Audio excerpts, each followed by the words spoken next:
our agenda today is going to be around best practices in creating OMi. We're going to then cover and go into OMi Event Dashboard, Event Consolidation, our event correlation and collaboration. Then we're going to jump into our product demo, and then we'll have our Q&A. So best practices around creating OMi. So in our first step in setting up that operations bridge would be to leverage the configuration management system, or the CMS for short. What this is going to do is it's going to give us that capability to enrich the runtime service model with that configuration items and dependencies that were discovered by the Universal Discovery Probe. So next is to set up the monitoring data collectors. This is going to be used for critical applications, systems, network, and databases. This is to help you provide a complete end-to-end view of your organization's key business applications, their functions, as well as services.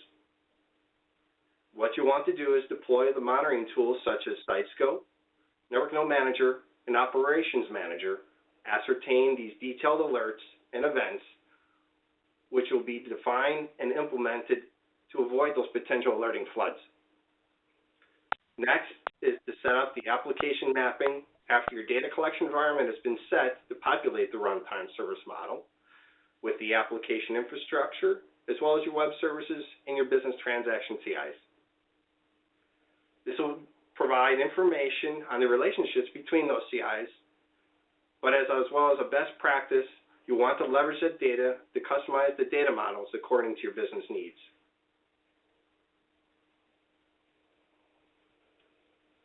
So to continue with our operations build best practices, you'll want to leverage all the HP monitoring tools for event, topology, and metric data, as well as such as those third-party integrations to allow you to capture the data on critical events and correlate that with the CIs inside your runtime service model. Our OMi Event Dashboard. The HP OMi Event Dashboard is going to be able to help you provide a cross-domain view of that entire IT environment, covering your virtualized technologies, as well as your cloud infrastructure, your third-party products, applications, and continuing with servers and storage networks, as well as information that will be coming from your application performance management monitors. All this is going to be done within that single modern web-based user interface. This single, consistent, and holistic view of that entire IT ecosystem is going to help both your operators as well as that application support teams to be able to go ahead and decrease the duplication of effort and be able to increase collaboration across those teams and be able to improve that mean time to recovery, all of which is going to be able to promote the efficient utilization for your entire operations staff.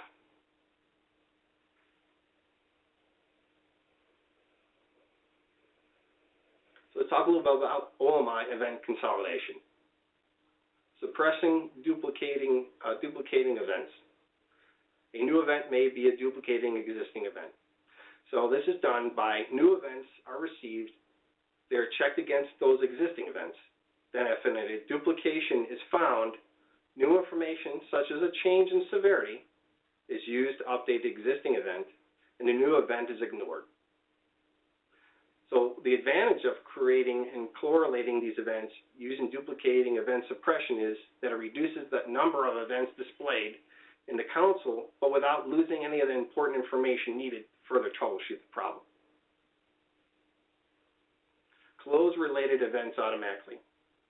So when a new event is automatically closed, one or more, and be able to close one or more existing events. So how this is done is when a new event arrives, a search is made for existing related events, and some of the information contained in the new event is used to match the new event to the existing events. And then the new event is closed, and then the new event closes the existing events.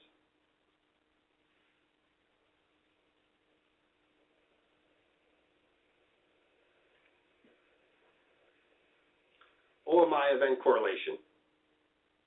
So within these complex and dynamic environments, some of our biggest challenges is to how to manage these large number of events that originate from a variety of different sources. So with that sea of data, the requirements is to identify the events that have a significant impact on your businesses.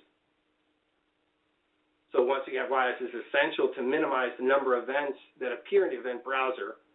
So greater efficiency is gained by highlighting the events that, if unmanaged, could cause a breach of your service level agreement or your SLAs. This is to generate the instances as well as from your help desk. Event correlation also plays a vital role in automatically reducing the noise and allowing IT to focus on those issues which that really matter on the business services and their objectives. So the operations manager, correlates these events automatically using the following forms of event correlation.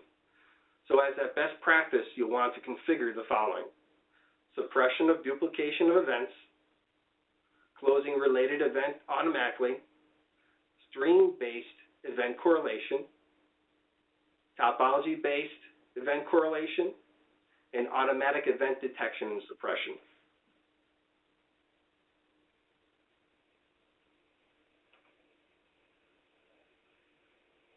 So to continue with our OMi event correlation, we'll talk a little bit further about that stream-based event correlation, so as SBEC for short.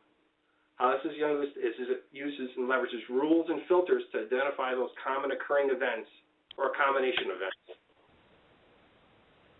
What it's going to do, it's going to simplify and accelerate the event management by automatically identifying these events that can be either withheld or removed, or if needed, replacement events to be generated and displayed for the operators. Some of the following SBEC rules that can be configured are the repetition rule. And what this is a frequently repetition of the same event, which may indicate a problem that was going to require attention. Your combination rules, which is the combination of the different events occurring together, or in particular order, which indicates an issue, as well as also is going to require special treatment. And then finally, your missing reoccurrence rules, a regular reoccurring event which is missing. So an example would be as a heartbeat event that does not arrive when expected.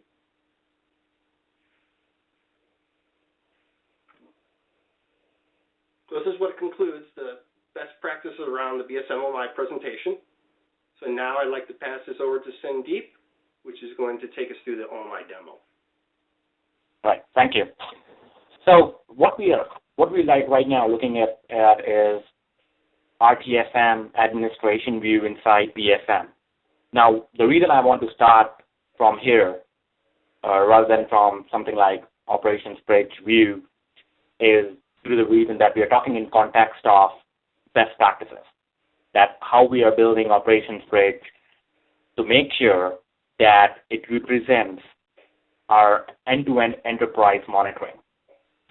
So the first key step that Mike mentioned earlier was to enrich your runtime service model. Now, what is runtime service model?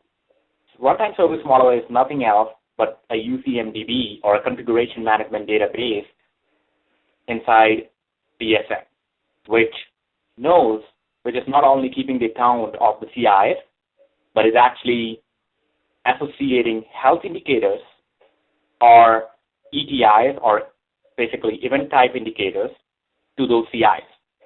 Now, based on those HIs or ETIs, it decides what's the status of the CI is, or what is the status of the configuration item, whether it is critical, major, minor, or green, which means good. So it's really important the RTSM is set up in a way that all the CIs exist in the RTSM with information on how they are dependent, or what are the dependencies on other CIs that it's related to.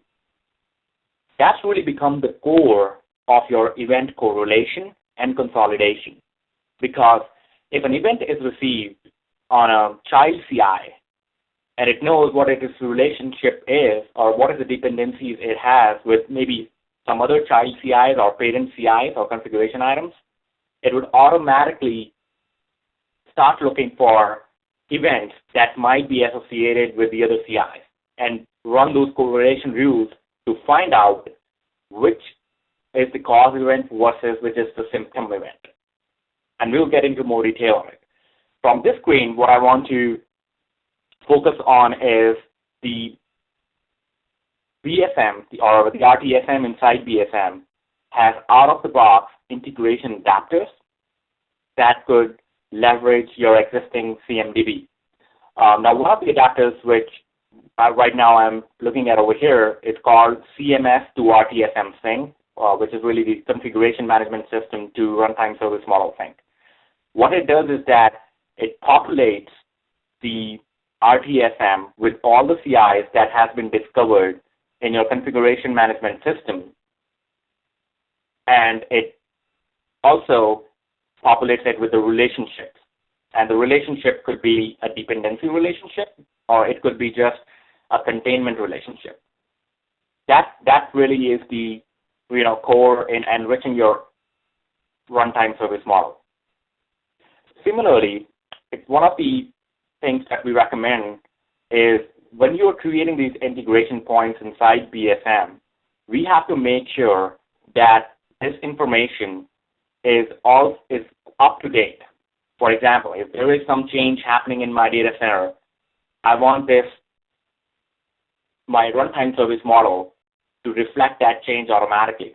So for example, if a server was decommissioned, it should automatically be highlighted in my RTSM topology that a particular CI, in this case the server CI, has been decommissioned.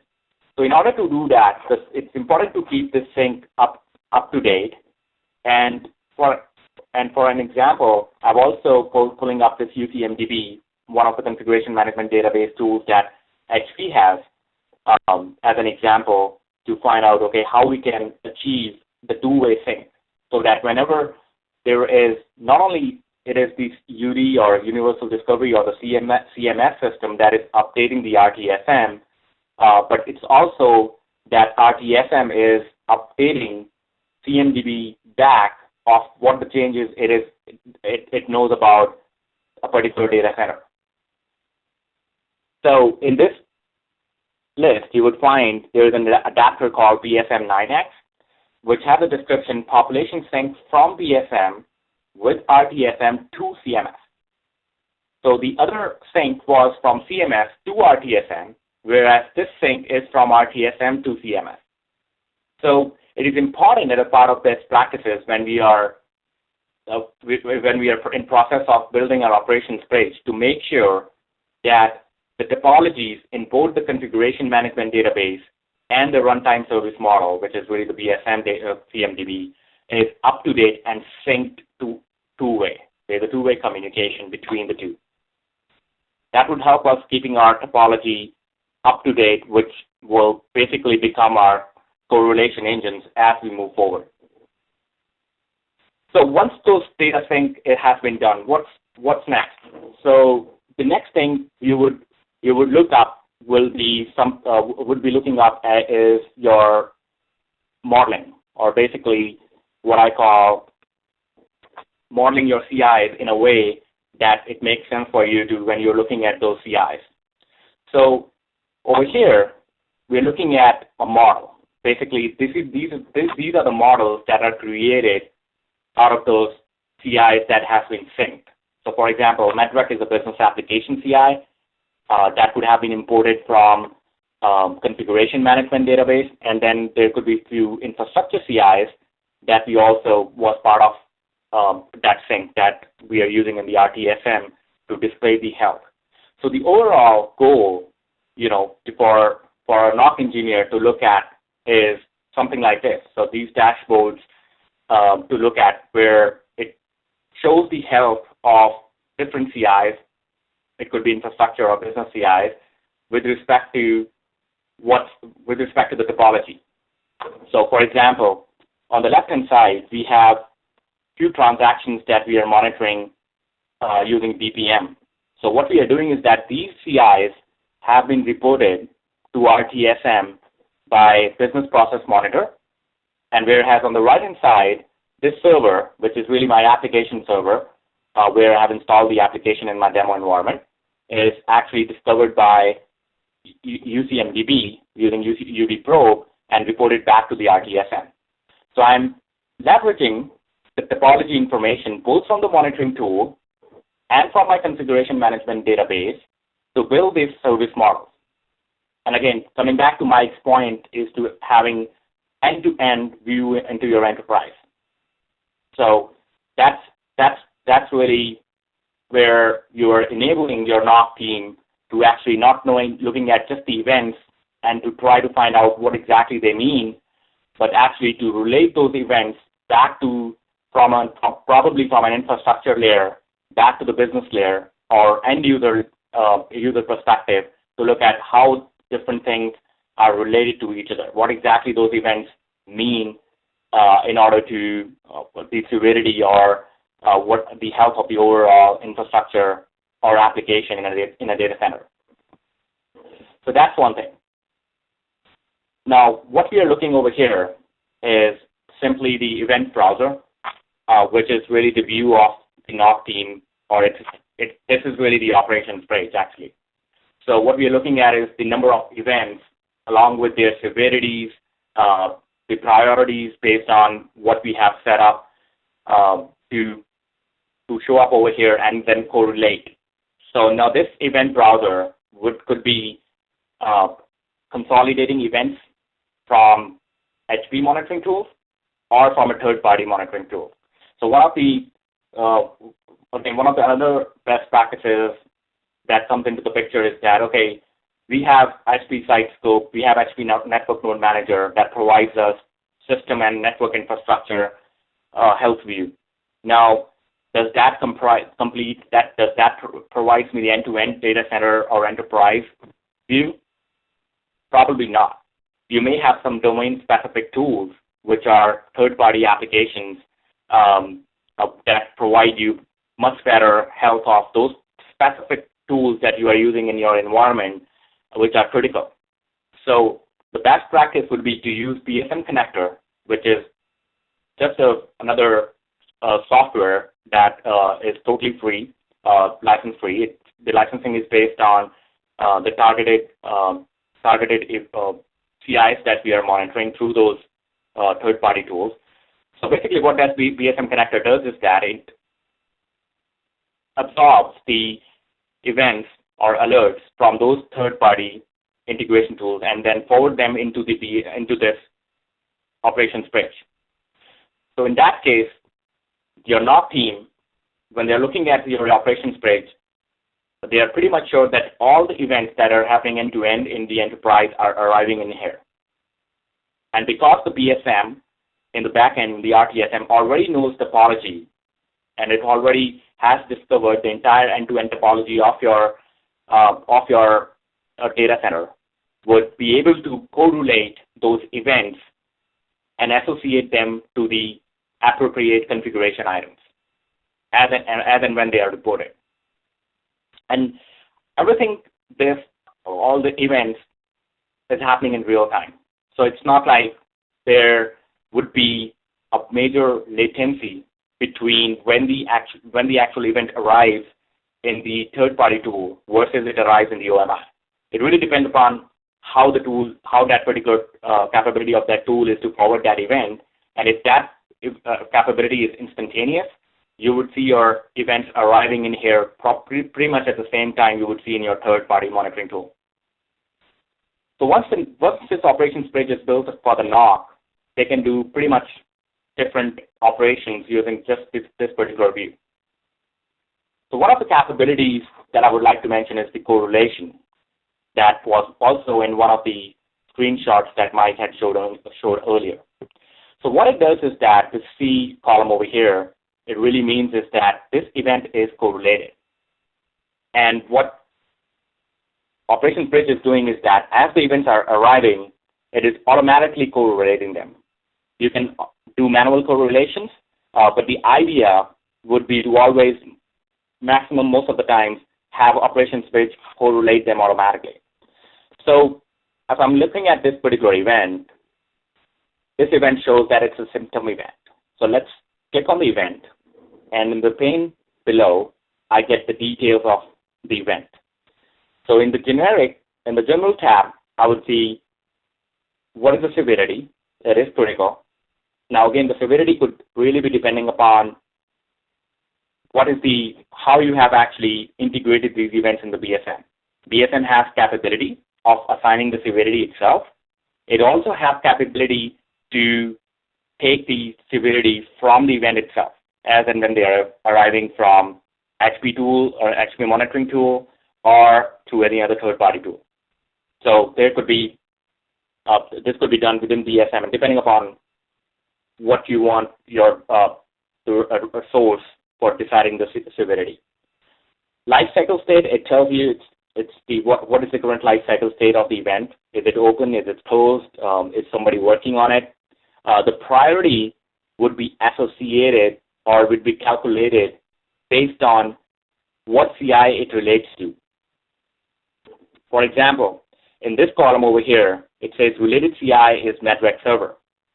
Now, if that CI, when building those models inside RTSM, is configured to be critical, it would automatically, or there is a field in that CI which says what is the criticality of this particular CI. I can say it's very high, it's low, it's medium, depending upon what I think, how end users could be impacted by the failure or a bad health on that particular CI. The priority of this particular event could be calculated based on the criticality of the CI. So the NOC team can actually look at, okay, this is the event related to a medium priority versus there could be another event that has low priority.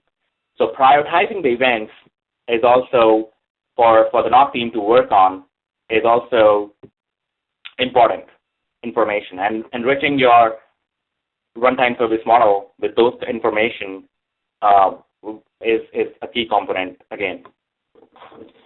So if this event is assigned to a particular group or a particular user, that would appear here. It would tell us the category of what category that particular event belongs to. So it's pretty much telling that it belongs to a J2EE or a Java application server. It automatically relates the CI. So how the relation to the CI works in the background is that every event has hints that when it sends out when a monitoring tool sends out an event to OMi, in the event definition, it would have few hints for the CIs, and we'll look into what those hints actually look like. Based on those hints, it automatically, BSM or OMi is intelligent enough to pick the CIs that are coming in the hint and relate this event to that particular CI in the runtime service model. Further, it shows what is the event type indicator. That's the important part. It shows that there is a JDBC. This event was generated probably because the JDBC metric got into a critical threshold. The other thing that could be important when you are consolidating events and the NOC team wants to look at, okay, what event has been reported by which tool, or let's say there were 30 plus tools that are sending out the events to this operations bridge for consolidation. So the first thing it would know, okay, probably that NOC team might want to know which tool actually generated this event. So from here, it's pretty clear that from the source info tab, you can find out, okay, this event was sent out by diagnostics, and it tells you the DNS name, the IP address of the source CI that has actually forwarded this event to the operations bridge. Next is the action, and we'll get into the operations management where we can assign the actions to particular event types. What could be done is to further empower your NOC team, you can actually associate actions to the CIs, and when those events appear and are related to those CI types, they can automatically populate some of the recommended actions to take for the NOC team. And those, of course, have to be built by SMEs of the particular application or system. that are fully aware that these actions, even though taken by the NOC team, but there are a few conditions that have to be first satisfied before they actually run into those actions. But those automated or operator-initiated actions could be associated with these events as they appear. One of the important features is the putting in our annotations, which is really I'm adding the notes as I'm working on the event so that I'm collaborating with the entire NOC team or maybe application SMEs that are looking into these events, or it could be the business application owners that would like to know, okay, what's going on if somebody's looking into this event. So it's one of the best practices to keep these notes up to date based on what we are doing or what the NOC team is doing about that particular event. The next thing I would want to highlight is the related events, and that's where we also looked at in the presentation earlier that how important is that. So right now, what it is showing me is that this is the event I am on, and it tells me, okay, this is a symptom event, and it is related to all these different events. So if I look at, okay, this particular event is categorized to be the cause event, and all these events are automatically categorized as symptom. So over here, what it means, let's say if I look at this particular event, it says the login for a user failed, and of course that user was a synthetic user. That's a symptom. Now, from perspective of NOC team, you get an event, okay, the end users are not able to log in. So the first thing is that you proactively got a message before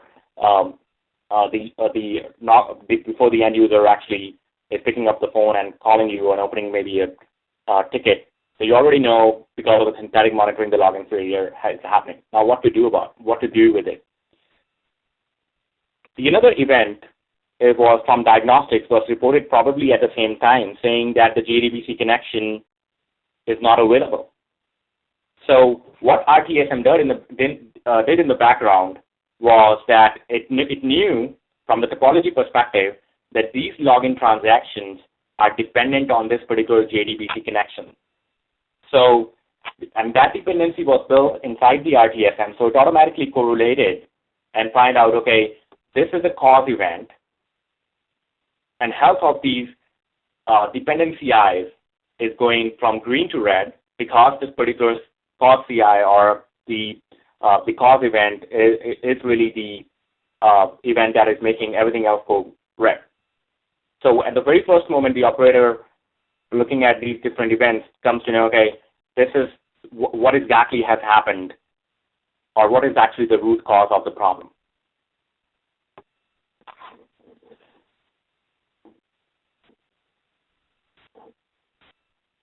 This is really the hint that I spoke about earlier. So when the event has been arriving, when the event would arrive, it would, for example, this event arrived from diagnostics. So it has a hint saying, okay, this is the UCMDB ID that this particular event belongs to, and it provided the node hint with this particular host name. So because the host name was already been discovered inside the runtime service model, so it was easier for the operations bridge to relate it back to the CIs that this particular event's going to be affected with.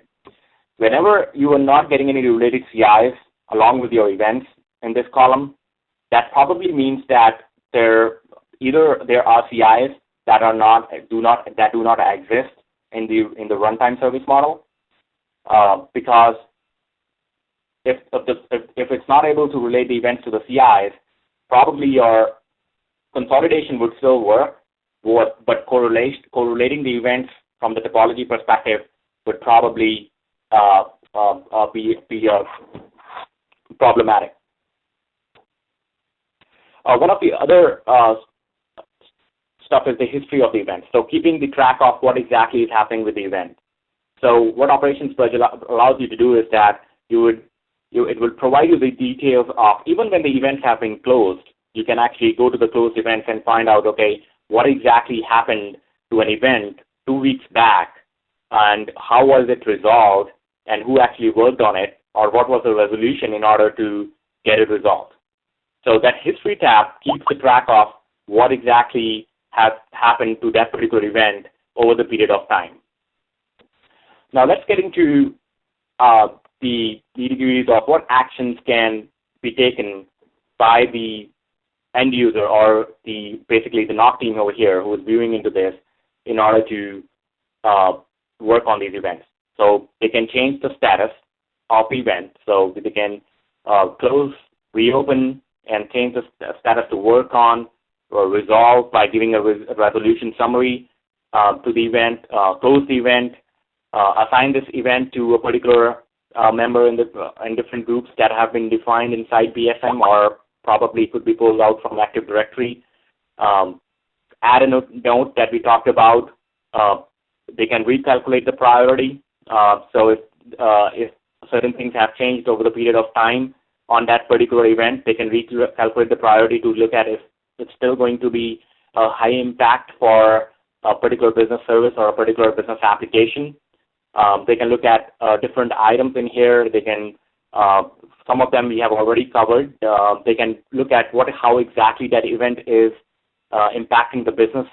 And that's, again, the modeling piece which comes into the picture, where you have related your infrastructure CIs or your monitoring CIs back to the business CIs. And they can also quickly look at what changes have been made to the related CIs over the past period of over a certain period. By default, it would show you 24 hours. Another key capability is to run runbooks and tools.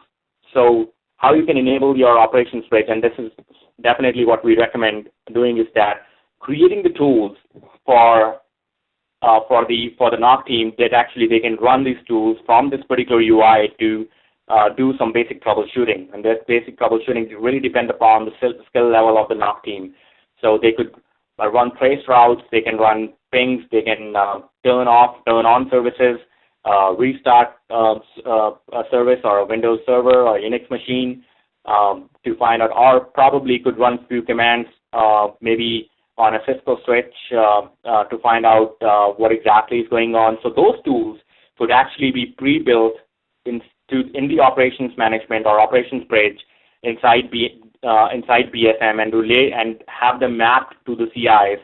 So for example, if I'm working on a Windows CIs, these options would be nailed down to the actions that I can take on a Windows server, right? Similarly, those tools could be built. And the other thing is the runbooks. So BSM has an out-of-the-box integration with operations orchestration, which really allows to build you the runbooks, and that could, or basically the flows that the NOC team, when they're troubleshooting the events, can really leverage. Those flows could be to open up a service ticket, or it could be those flows could be to actually resolve or troubleshoot a particular issue. So those flows could be pre-built inside operations orchestration, and the out-of-the-box integration between BSM and operations orchestration allows to access those flows right from this particular operations bridge window. So some of the flows you'll see out of the box is to restart the Windows node or restart a particular service that needs to be running on that particular Windows machine.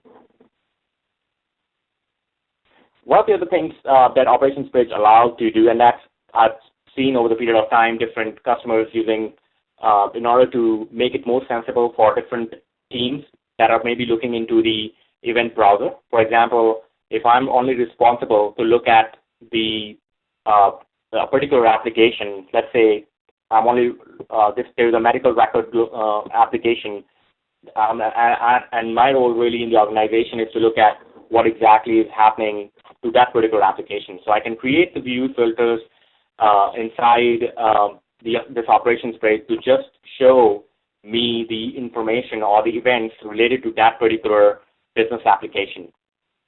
So that's really the view filter, where you can create the views and you can filter these events based on the views. There's another filter, and that's really when we get into more customizing the filters based on the event properties.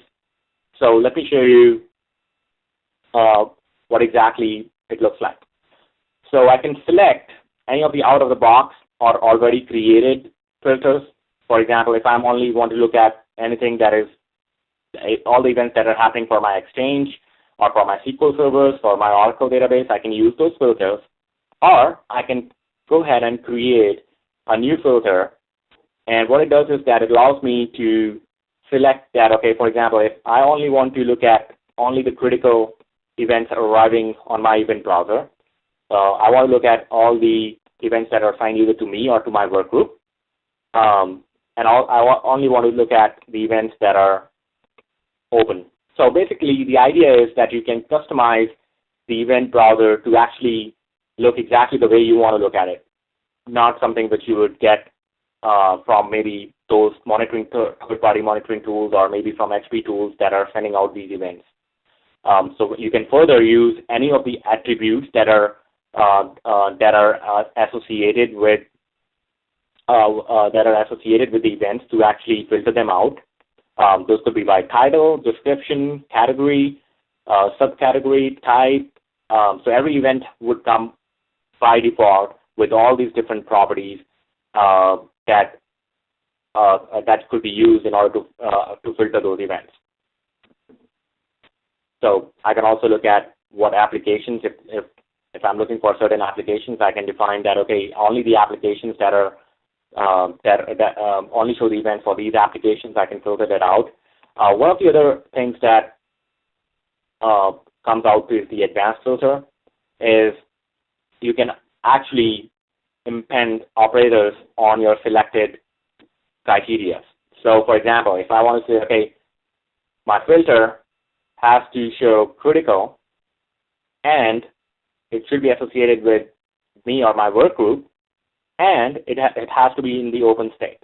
So I can basically change these operations from and to or to not to actually define what exactly the filter would look like, or the end events, or what would be the end, what is the best way for me to actually filter my events that I would be looking at. So plenty of options there. You can mix and match to actually get to what exactly you want to look at your event browser, and we definitely recommend using that as much as you can, so that instead of looking at the events that you might not make any sense to you, you only look at the or concentrate on the events that you really want to focus at.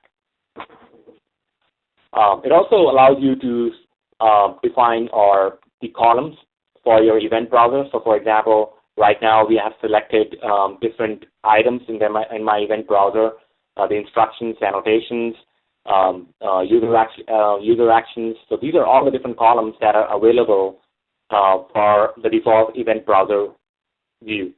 I can definitely mix and match, and based on, I can always go back to default by resetting to the defaults and then start over again. So there's definitely information available in order to further filter them down based on the columns. Then also I can export the events listed into a different formats, Excel, CSV, and also this is important where I was mentioning that you can actually go back to your closed events and look at for example, if I want to look at what are the events that closed in past 1 hour, last 7 days, I can also create a custom range. If I know that there was a particular event that happened 7 days back between 3 a.m. to 5 a.m., I can actually go back and only look at the events that are happened at that particular time to further, maybe that would help me to further analyze what exactly is going on. So we did spoke about the runbook automation, or basically the tools which allow or empowers your NOC team to actually to maybe run through remediation processes in order to fix the issues. One of the things that I'm going to do over here is to run and invoke a runbook to actually fix, as we know, the problem is with the root cause problem for the events that we were looking at was the JDBC connections were not available. So I'm going to go ahead and try to start the JDBC connection to resolve the problem. So I just right-clicked on my top view, which was really which really showed my business application, medical record. And in walk this, run book, this has a flow that is created. Basically, what it does is that it's run an SSH custom command to turn on the JDBC. So once I click on Run All, it's going to start executing that particular flow and come back whether it was successfully able to start the JDBC connections or not. So once that action has been corrected, then I can go back to my event browser and I can actually wait for the green signals to come back from the monitors, and which would automatically close these events. Or if I know for sure, being the SME for the application, that the application is up and running now, I can always go back and select the event, cause event, and close the event, and that would automatically take care of all the symptom events.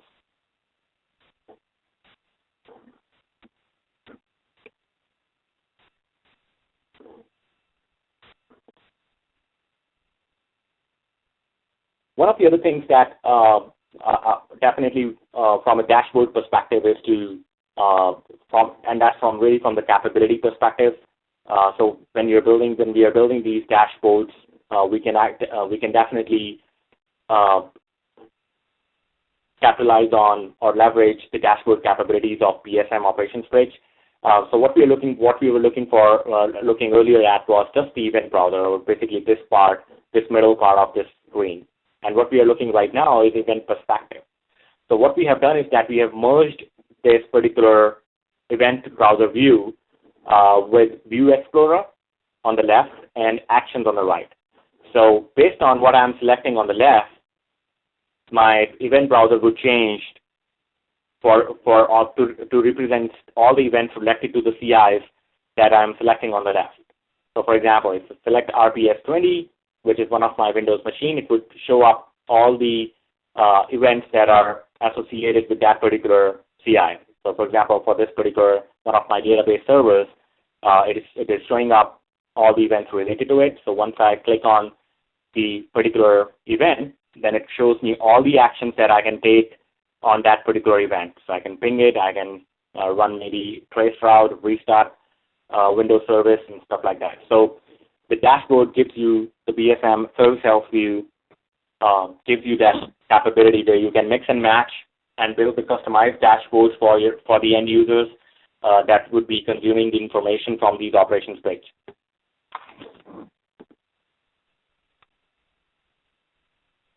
Last but not the least, I'll definitely go into the operations management to further explain how we can make our operations bridge more intelligent. And that's really the third, I would call it really the third phase. The first phase was for you to build up your RTSM topologies. The second phase was to really set up the monitoring for those CIs that has been discovered. And this I would call really the third, where you are further enriching your operations bridge to do some automated actions and do some of the cool stuff that you would like it to do. So first is the event automation. So event forwarding, I can forward all the events to maybe another operations bridge. I can for a big enterprise, I may have 20 different locations around the world that use their own OMi operations bridge to troubleshoot the issues, and then I can have one a major OMi or bridge or operations bridge where I want all those 20 operations bridge to report back. So in that case, you can use event forwarding.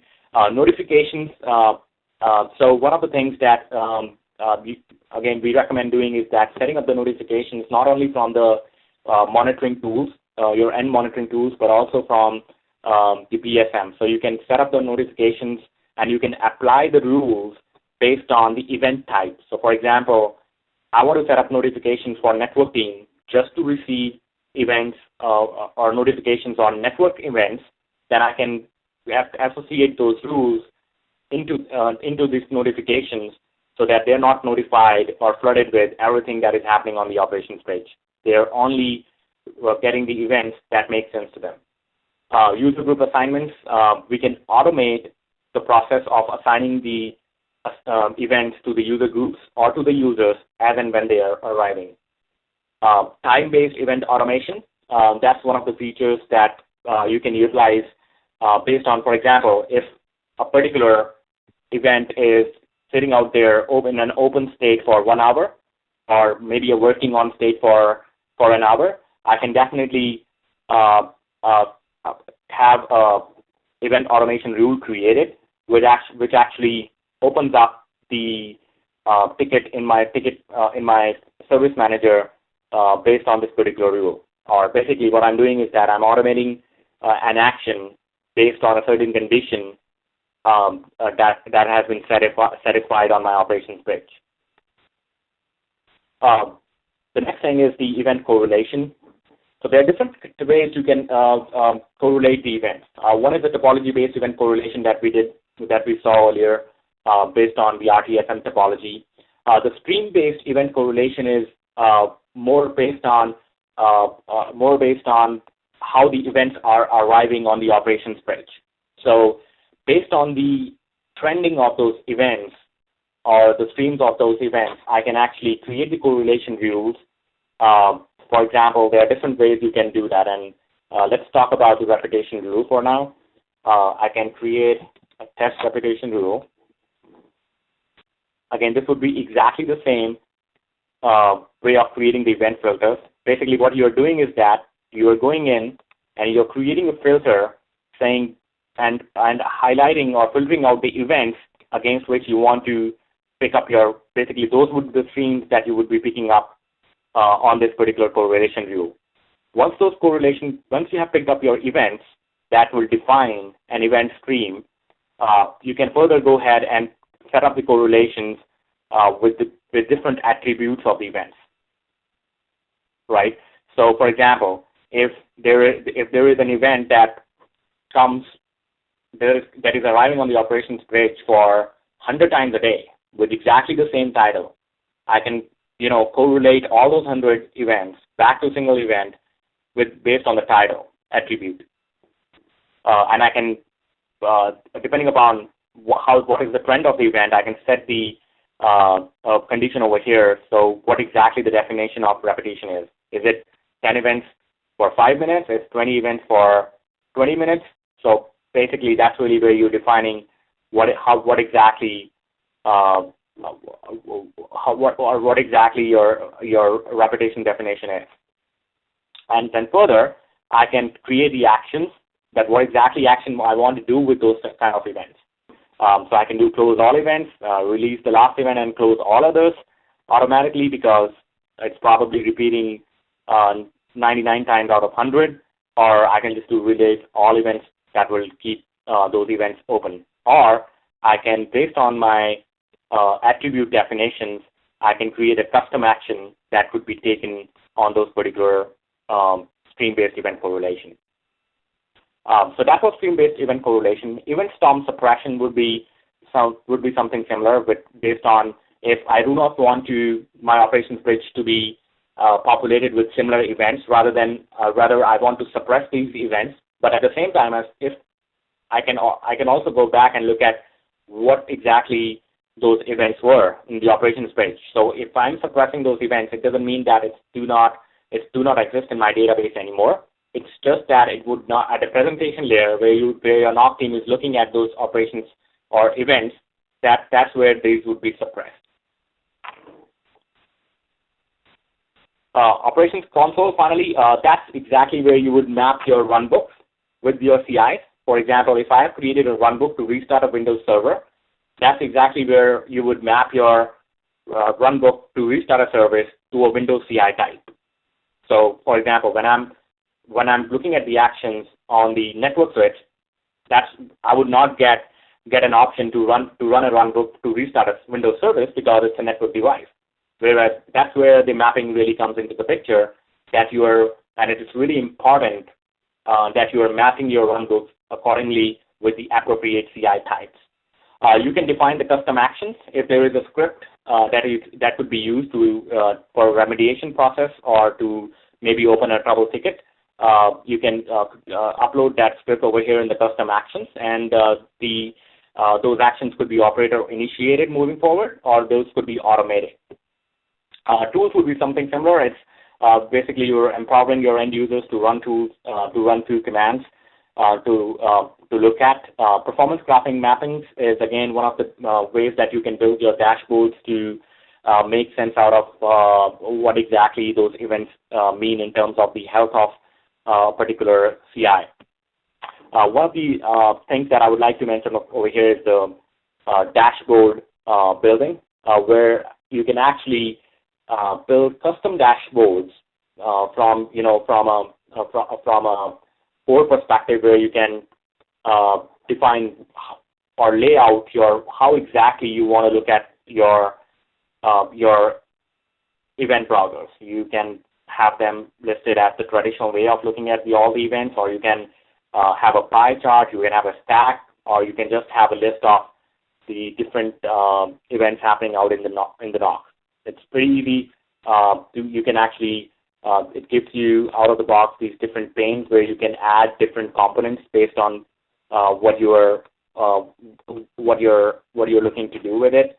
And once you can again define your filters over here, so that those views are only generating the events or representing the events with respect to the filters that you have created for them. So that's creating a dashboard from this particular view in order to look at. Once you have created those dashboards, you can always come back to your My BSM or Service Health page, and you can use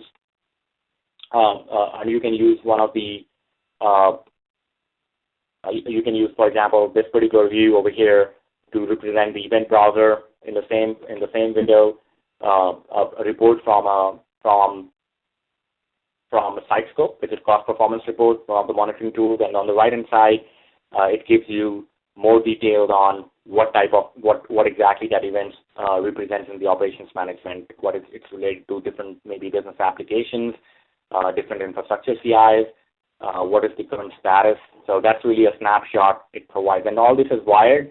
So based on what you're selecting on the left hand side, this view would change.